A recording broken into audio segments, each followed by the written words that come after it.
Assalamualaikum warahmatullahi wabarakatuh. Bertemu lagi dengan Ibu Nisa.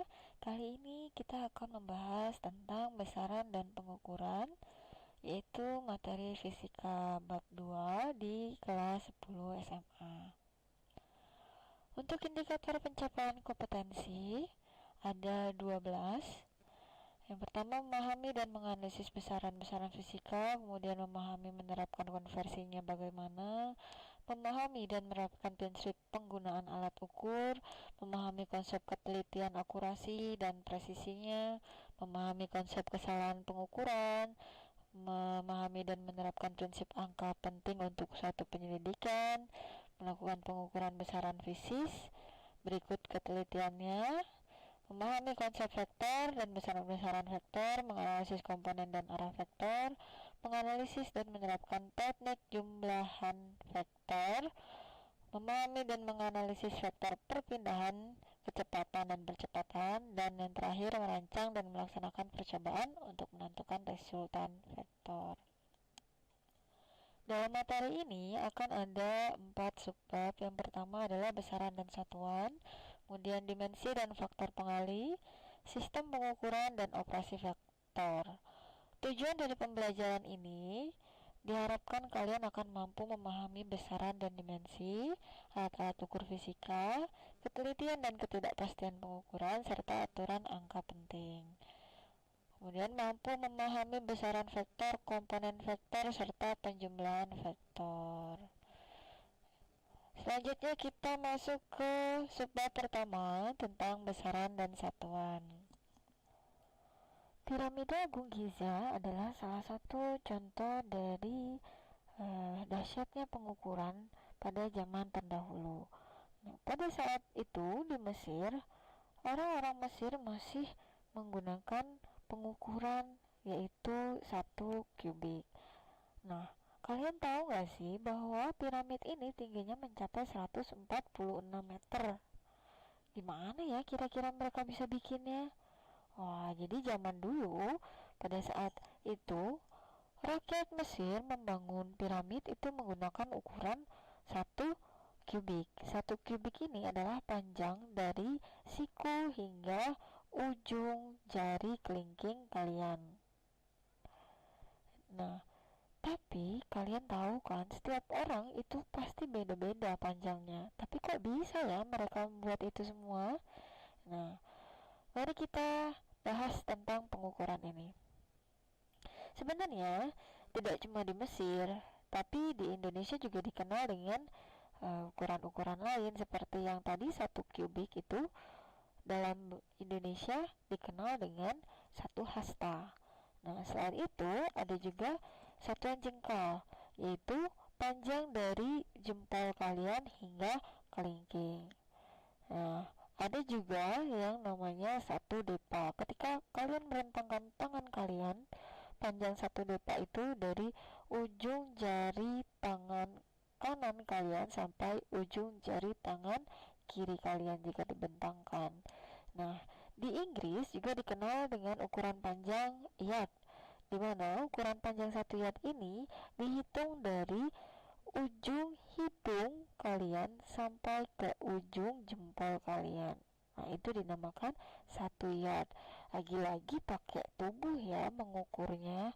Padahal kan setiap manusia itu beda-beda. Nah, akhirnya para ilmuwan terdahulu itu saling bertukar informasi dengan cara perdagangan. Zaman dulu kan terkenal ya perdagangannya dari satu kota atau satu pulau ke pulau lain. Nah, akhirnya mereka itu berdiskusi dan memutuskan bahwa untuk menentukan satuan internasional atau SI, di mana satuan SI ini nanti akan terdiri dari beberapa macam. Dalam fisika terdapat besaran yang digunakan untuk mengukur suatu benda. Besaran-besaran itu diantaranya adalah besaran pokok. Besaran pokok ini ada panjang, masa waktu, kuat arus listrik, suhu, intensitas cahaya, jumlah zat, sudut bidang data, dan sudut ruang. Nah, untuk volume juga merupakan besaran pokok panjang, yaitu rumusnya panjang kali lebar kali tinggi. Satuannya massa kali massa kali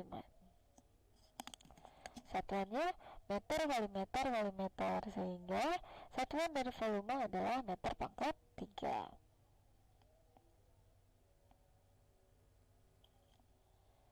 Nah, ini adalah besaran turunan lainnya dari percepatan, gaya, tekanan, usaha, dan kecepatan. Contoh soalnya, sebuah partikel bergerak dengan persamaan lintasan Y.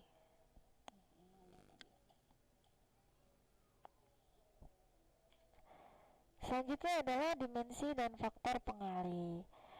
Nah, dimensi itu biasanya ditandai dengan kurung tutup siku seperti ini. Apa sih gunanya dimensi? Gunanya dimensi adalah untuk membuktikan bahwa besaran tersebut itu setara atau tidak. Contohnya pada besaran usaha dan energi kinetik. Mereka itu masing-masing satuannya adalah joule. Untuk gaya, untuk energi satuannya joule, kemudian untuk usaha satuannya joule. Nah, contohnya di sini ada dimensi beberapa besaran.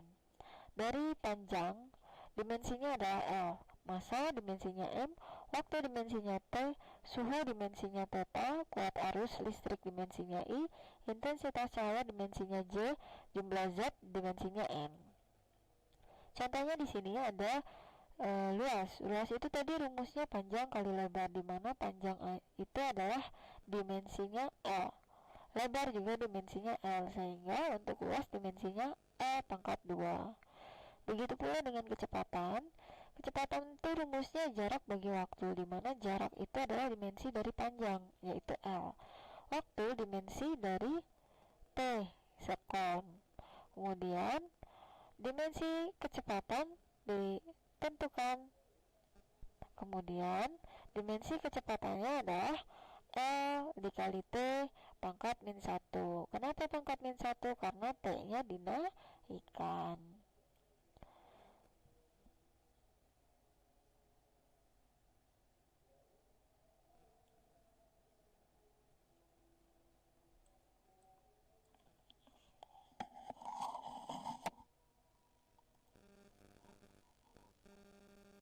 Nah, untuk volume juga merupakan besaran pokok panjang, yaitu rumusnya panjang kali lebar kali tinggi. Satuannya meter kali meter kali meter, sehingga satuan dari volume adalah meter pangkat 3.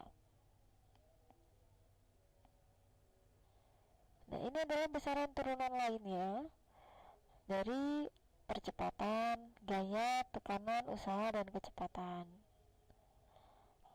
Oke, lanjut kita ke contoh soalnya. Di sini ada sebuah partikel bergerak dengan persamaan lintasan Y terhadap T sama dengan A T pangkat 3 ditambah B T pangkat 2 ditambah C T dikurangi D, satuannya meter. Jika T dalam satuan sekon, tentukan satuan dari A. Maka kita tulis dulu yang diketahuinya apa saja, kemudian yang ditanyakannya apa. Setelah itu baru kita jabarkan.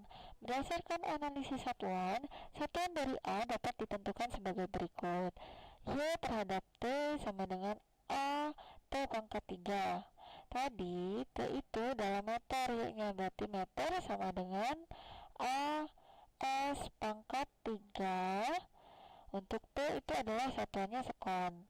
Tadi T itu satuannya sekon, maka T-nya diganti S pangkat 3. Kemudian pindah ruas, A-nya ke sebelah kiri, maka A sama dengan meter per sekon pangkat 3 atau meter kali sekon pangkat min 3. Jadi satuan dari A adalah meter sekon pangkat min 3. Oke, kita lanjut lagi ke dimensi dan faktor pengalih. Gunanya apa sih kita mempelajari dimensi? Dimensi itu biasanya ditandai dengan kurung tutup siku seperti ini.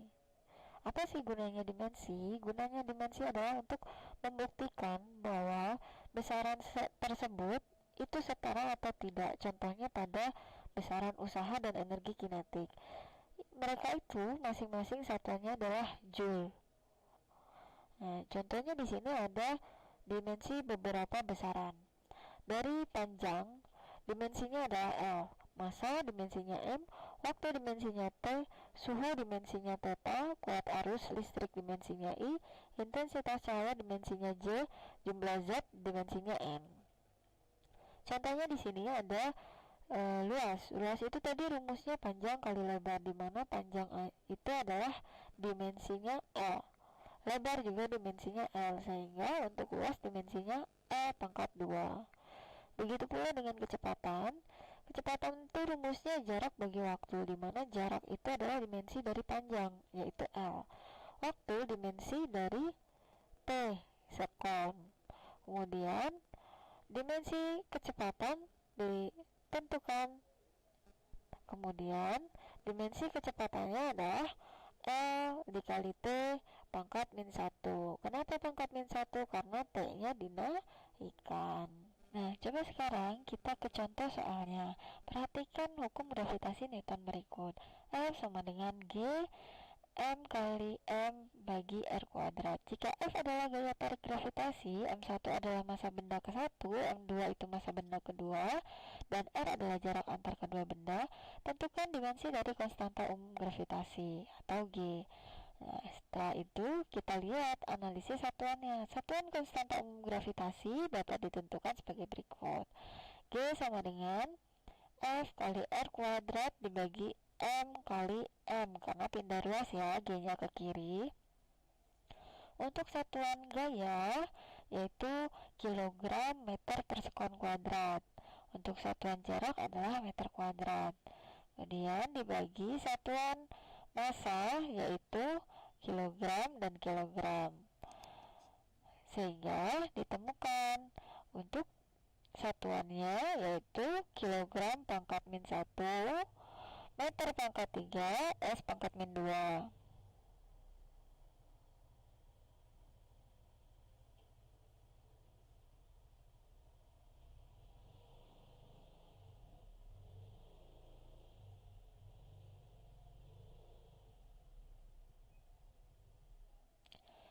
Nah, untuk dimensinya berarti sama dengan M pangkat min 1 adalah dimensi dari massa, kemudian L pangkat 3 adalah dimensi dari panjang, dan T pangkat min 2 adalah dimensi dari sekon. Jadi dimensi dari konstanta umum gravitasi G adalah M pangkat min 1, L pangkat 3, T pangkat min 2. Selanjutnya, di sini ada contoh lain. Buktikan bahwa besaran usaha atau W memiliki kesetaraan dengan besaran energi kinetik EK. Diketahui dimensi usaha W sama dengan M kali L pangkat 2 T pangkat min 2. Persamaan energi kinetik itu setengah mv kuadrat. Yang ditanya kesetaraannya. Maka tadi dimensi usahanya W sama dengan M kali L pangkat 2 T pangkat min 2. Angka setengah pada persamaan energi kinetik itu merupakan bilangan tak berdimensi, sehingga dimensi energi kinetik ini menjadi sebagai berikut. Untuk EK, mv kuadrat. M adalah massa, V adalah kecepatan. Dimensi dari massa adalah M, dan dimensi dari kecepatan adalah L dikali T pangkat min 1. Sehingga untuk dimensi energi kinetik M kali L pangkat 2 kali T pangkat min 2.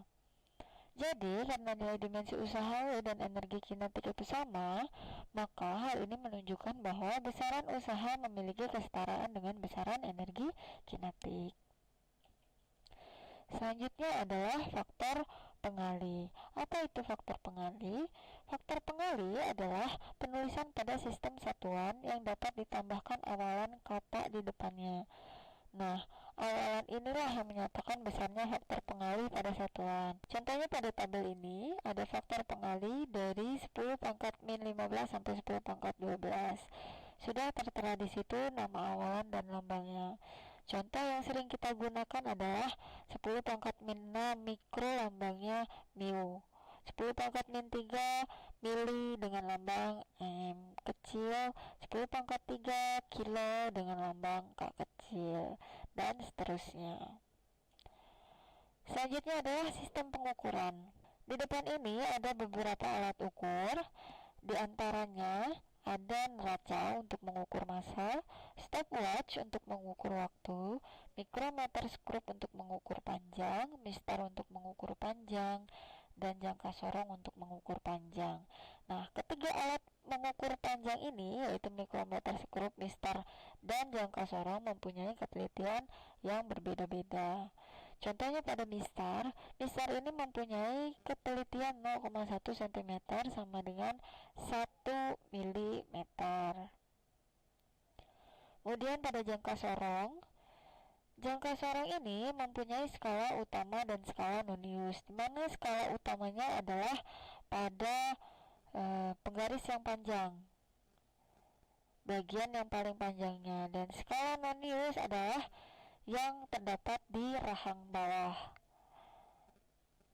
Nah, dalam menentukan skalanya untuk utama dan skala nonius, kita bisa melihat di sini skala utama untuk ketelitiannya itu 1 mm atau 0,1 cm. Nah, untuk skala nonius atau skala Vernier, ketelitiannya itu mencapai 0,1 mm atau 0,01 cm. Nah, nanti skala nonius dan skala utama inilah yang akan kita gunakan untuk menentukan besaran panjang suatu benda itu dengan cara menjumlahkan skala utama dengan skala nonius. Seperti itu. Untuk mengetahui bagaimana cara menggunakan jangka sorong, simaklah video berikut ini. Bagaimana cara menggunakan jangka sorong? Ini adalah jangka sorong. Jangka sorong atau biasa disebut Vernier caliper adalah salah satu alat pengukur panjang dengan ketelitian mencapai 0,05 mm. Selain itu, jangka sorong bisa digunakan pada 3 jenis pengukuran, yakni mengukur ketebalan komponen, diameter dalam, dan ke dalam suatu celah. Bagaimana cara menggunakan jangka sorong? Pertama kita kenali dulu bagian-bagian jangka sorong. Jangka sorong terdiri dari 2 skala, yang pertama skala utama. Skala utama terletak pada bagian jangka sorong yang tetap. Sementara skala lainnya adalah skala Vernier yang terdapat pada bagian jangka sorong yang bergeser. Apa bedanya skala utama dan skala Vernier? Secara lebih mudah, skala utama digunakan sebagai nilai kasar suatu pengukuran. Sementara skala Vernier digunakan untuk menentukan nilai desimalnya. Jadi apabila digabungkan, akan menghasilkan hasil pengukuran dengan ketelitian mencapai 2 digit di belakang koma. Bagian lain dari jangka sorong adalah rahang atas. Fungsinya sebagai media pengukuran lebar celah atau lubang silinder. Lalu ada rahang bawah untuk mengukur ketebalan. Dan tangkai ukur kedalaman untuk mengukur kedalaman suatu celah. Lalu bagaimana cara pakainya? Untuk menggunakan jangka sorong sebenarnya mudah sekali. Pertama tentukan jenis komponen yang ingin Anda ukur.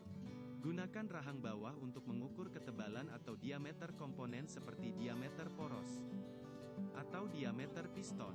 Caranya, jepitkan kedua rahang bawah pada benda yang akan diukur. Geser skala Vernier hingga mentok. Pastikan posisi benda dan jangka sorong simetris. Gunakan rahang atas untuk mengukur lebar celah atau lubang silinder seperti diameter blok silinder atau lainnya. Caranya, selipkan kedua rahang atas pada benda yang akan diukur. Geser skala Vernier hingga mentok. Pastikan posisi benda dan jangka sorong simetris. Gunakan tangkai ukur kedalaman untuk mengukur kedalaman suatu celah seperti kedalaman thread ban atau ketebalan kampas rem. Caranya, masukkan tangkai ukur pada celah yang akan diukur.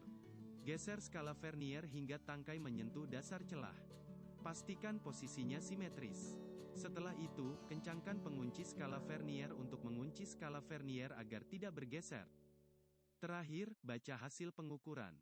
Untuk membaca hasil pengukuran jangka sorong, pertama cari nilai skala utamanya. Caranya, cari garis terakhir pada skala utama yang telah dilewati garis 0 pada skala Vernier. Lalu catat hasilnya. Kemudian cari nilai desimalnya. Caranya cari garis yang paling lurus antara skala vernier dengan skala utama. Garis itulah yang jadi acuan nilai desimal. Terakhir, tambahkan nilai kasar dengan nilai desimalnya. Maka Anda akan mendapatkan hasil pengukuran akhirnya. Agar lebih paham, saya akan memberikan beberapa contoh pembacaan hasil pengukuran jangka sorong.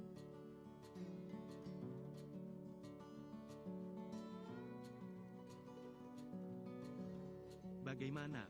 Apa Anda sudah paham? Ternyata jangka sorong itu mudah digunakan bukan? Sekian dari saya, semoga bermanfaat. Selanjutnya adalah micrometer screw. Micrometer screw juga merupakan alat ukur panjang. Namun, dia berbeda ketelitiannya dengan jangka sorong. Ketelitian dari micrometer screw itu untuk skala utamanya 0,5 mm, skala nonius 0,01 mm. Skala utama terdapat pada ujung kiri yang bulat, dan skala nonius adalah skala yang dapat diputar pada sebelah kanan yang B. Nah, untuk menentukan ukurannya, besar ukuran dari suatu benda itu dapat dihitung dari skala utama dan skala noniusnya yang B dengan cara dijumlahkan. Untuk melihat bagaimana cara penggunaan micrometer screw, mari kita lihat video yang berikut ini. Mikrometer skrup adalah alat ukur yang digunakan untuk mengukur ketebalan suatu benda. Namun, ketebalan benda yang dapat diukur dengan mikrometer itu terbatas. Seperti yang Anda lihat, mikrometer ini memiliki jangkauan pengukuran maksimal 25 mm. Salah satu yang membedakan mikrometer dengan alat ukur lainnya ada pada ketelitiannya yang mencapai 0,01 mm. Lalu bagaimana cara menggunakannya? Simak video berikut. Bagian mikrometer skrup. Frame adalah rangka utama mikrometer yang berbentuk C. Skala utama adalah skala pengukuran untuk menentukan nilai kasar suatu pengukuran. Skala nonius adalah skala pengukuran untuk menentukan nilai desimal suatu pengukuran. Bagian lain dari mikrometer terdiri dari anvil atau poros tetap, spindle atau poros geser, timbel, ratchet, dan pengunci mikrometer. Bagaimana cara menggunakannya? Sebelum mikrometer dipakai, Anda harus melakukan kalibrasi. Kalibrasi adalah cara untuk mengkondisikan skala utama agar sinkron dengan skala nonius. Caranya, putar ratchet hingga spindle menyentuh anvil. Lalu pastikan garis horizontal pada skala utama lurus dengan garis 0 pada skala nonius. Kalau belum lurus, putar skala utama menggunakan kunci khusus. Kunci ini harusnya didapatkan satu paket dengan mikrometer.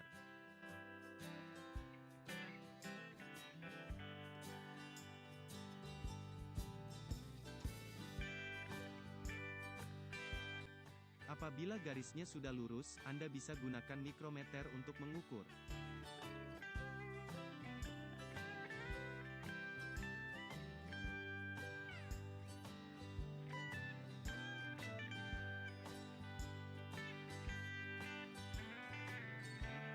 Objek yang akan diukur, ditempelkan pada anvil.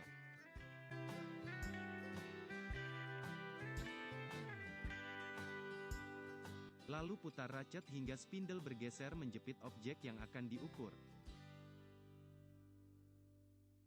Saat spindle sudah menyentuh objek yang akan diukur, maka ratchet akan berbunyi saat diputar. Setelah itu, putar kunci mikrometer untuk menjaga spindle tidak berubah posisi. Langkah berikutnya baca hasil pengukuran. Untuk membaca hasil pengukuran mikrometer, pertama cari dulu nilai kasar pengukuran. Nilai kasar ini bisa Anda dapatkan dengan melihat garis terakhir skala utama yang dilewati timbel. Pada skala utama, ada dua buah garis yakni garis atas dan garis bawah. Setiap garis memiliki nilai 1 mm baik yang atas atau bawah. Namun kalau Anda perhatikan, posisi garis bawah itu ada di tengah dua garis atas. Itu karena garis yang ada di bawah menunjukkan nilai pertengahan dari garis yang ada di atasnya. Jadi kalau seperti ini maka hasilnya 11,5 mm. Karena timbel sudah melewati garis bawah setelah garis 11. Selanjutnya mencari nilai desimal. Untuk mencarinya Anda perlu tahu tentang skala Nonius. Skala Nonius memiliki 50 garis di mana setiap garis memiliki nilai 0,01 mm. Jadi untuk mencari nilainya, Anda cukup melihat garis mana yang paling lurus dengan garis horizontal pada skala utama. Pada pengukuran ini, garis yang paling lurus adalah garis 46, artinya nilai desimalnya 0,46 mm. Lalu tambahkan nilai kasar dan nilai desimalnya, maka Anda akan mendapatkan hasil 11,96 mm.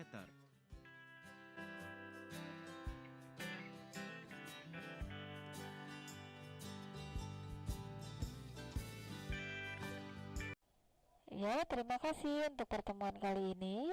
Saya cukupkan sekian. Mudah-mudahan apa yang saya sampaikan ini bermanfaat dan dapat dipahami. Wassalamualaikum warahmatullahi wabarakatuh.